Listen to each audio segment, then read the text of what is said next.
Siracide, chapitre 48. Le prophète Élie surgit comme un feu, sa parole brûlait comme une torche. Il fit venir la famine sur Israël et dans son ardeur les réduisit à un petit nombre. Par la parole du Seigneur, il retint les eaux du ciel et à 3 reprises il en fit descendre le feu. Comme tu étais redoutable, Élie, dans tes prodiges. Qui pourrait se glorifier d'être ton égal, toi qui as réveillé un mort, et par la parole du Très-Haut l'a fait revenir du séjour des morts, toi qui as précipité des rois vers leur perte, et jeté à bas de leur lit de glorieux personnages, toi qui as entendu au Sinaï des reproches, au mont Horeb des décrets et des châtiments, toi qui as donné l'onction à des rois pour exercer la vengeance, et à des prophètes pour prendre ta succession. Toi qui fus enlevé dans un tourbillon de feu par un char au coursier de feu, toi qui fus préparé pour la fin des temps ainsi qu'il est écrit, afin d'apaiser la colère avant qu'elle n'éclate, afin de ramener le cœur des pères vers les fils et de rétablir les tribus de Jacob.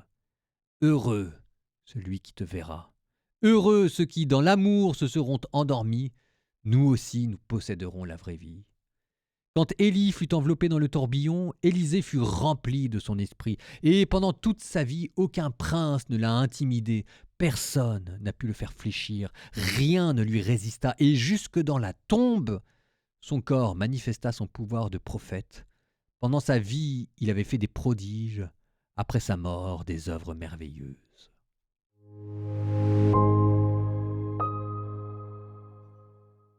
On était dans le livre des rois, on fait un petit tour du côté du Siracide qui est dans les livres sapientiaux.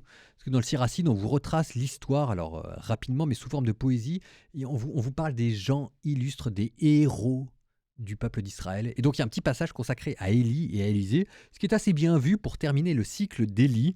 Normalement, après, ce qui va lui suivre, c'est le cycle d'Élisée. Alors il y a des choses qui sont très belles que vous comprenez, il y en a peut-être d'autres qui sont un peu plus cryptiques et que vous comprenez moins. Par exemple, toi qui as donné l'onction à des rois pour exercer la vengeance et à des prophètes pour prendre ta succession.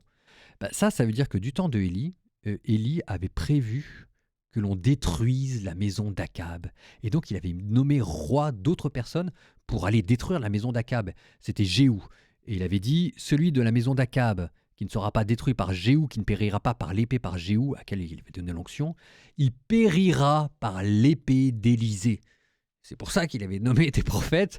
C'était pour que les prophètes Élisée tuent les éventuels survivants que Jéhou aurait laissé passer. C'est vous dire à quel point il faut aussi apprendre à lire à travers les lignes. C'est un passage qui est très très important dans l'Ancien Testament. Et alors, quand je dis très important, c'est que pour moi, c'est même un des sommets de l'Ancien Testament. Enfin, vous avez un sommet, vous en avez plein des sommets. Vous avez le mont Sinaï, vous avez David, mais vous avez aussi Élie, parce que quand Élie au mont Sinaï entend Dieu qui lui parle et qui va décider de détruire la maison d'Israël, ça, il faut comprendre jusqu'où ça veut dire. Ça veut dire que Dieu a décidé de détruire des rois d'Israël. Il a décidé de mettre de côté son peuple, de détruire la dynastie du Nord qui faisait n'importe quoi. Mais si Dieu détruit la dynastie du Nord qui fait n'importe quoi, ça veut dire que la dynastie du Sud, la dynastie de Judée, la maison davidique, si elle fait un jour n'importe quoi, elle sera elle aussi détruite.